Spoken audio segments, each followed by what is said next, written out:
Do not adjust your set. Yes, there is a Bentley in my driveway, but it's not a hoopty. It's not mine. I didn't chop the roof off of mine and really clean it up. This is actually a 2014 Bentley Continental GTC Speed convertible that originally stickered for over $250,000.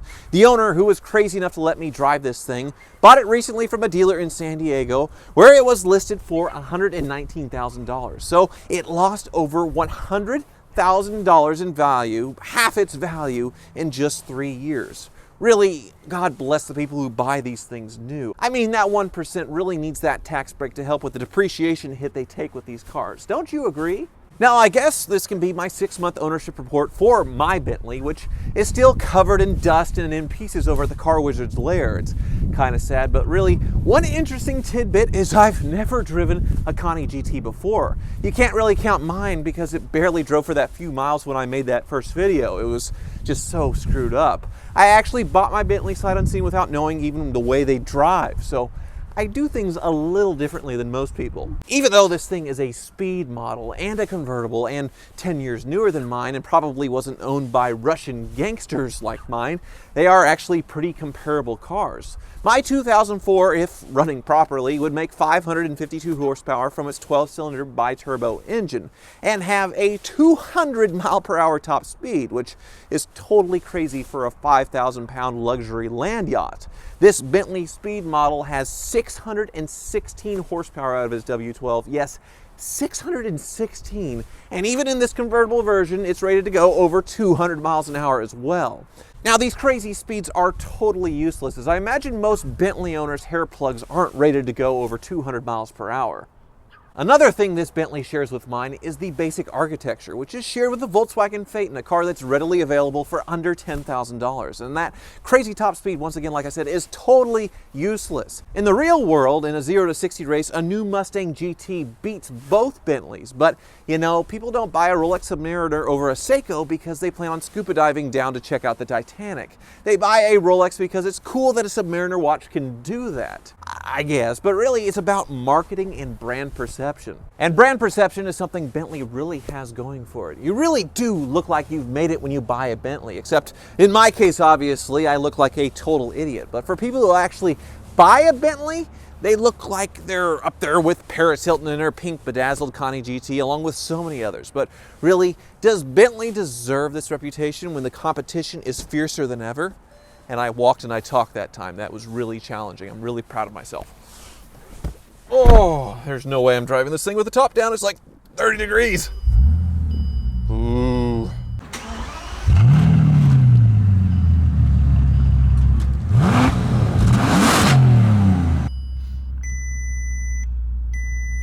An error message. This feels like home. Bentley used to be the absolute best at making the most beautiful, highest quality interior in the world, and that hasn't changed. The interior on this thing is still gorgeous with its real veneered wood and nice metal button bits and these chrome knobs that have been used in Bentleys since even before Captain America saved the United Kingdom from the Red Skull in World War II. It's all just fantastic and smells great. But the problem is the competition is now just as great, or almost. Mercedes, BMW, and even Britain's own Jaguar now make just as beautiful and high-quality looking interiors for a small fraction of the price. And with their higher R&D budgets, they are able to come up with all kinds of new and cutting-edge technology.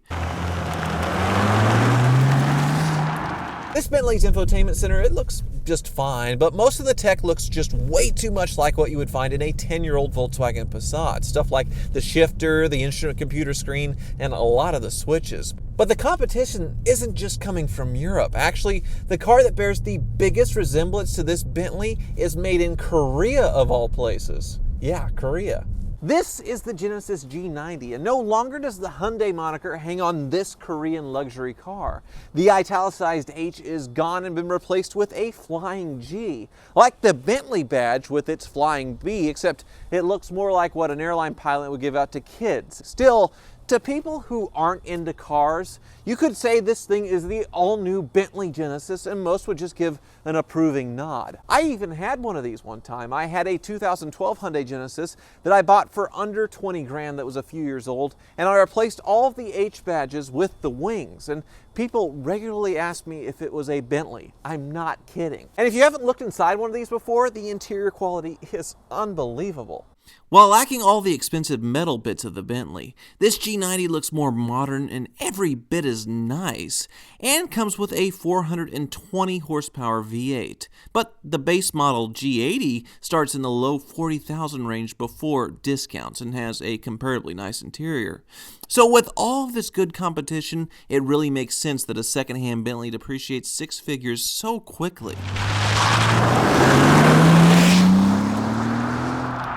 Still, I'm a sucker for this Connie GT because it's one of the few modern land yachts left in existence. Even though this is the sporty speed model, it's still primarily built to be a comfortable cruiser. Bentley doesn't care how fast this car will go around a track, and they shouldn't, because this is a niche where they need to stay. And it's really getting pretty underserved, as so many luxury cars are now going for a sporty edge with a stiffer suspension and uncomfortable seats, and they just look goofy with their wings and body kits.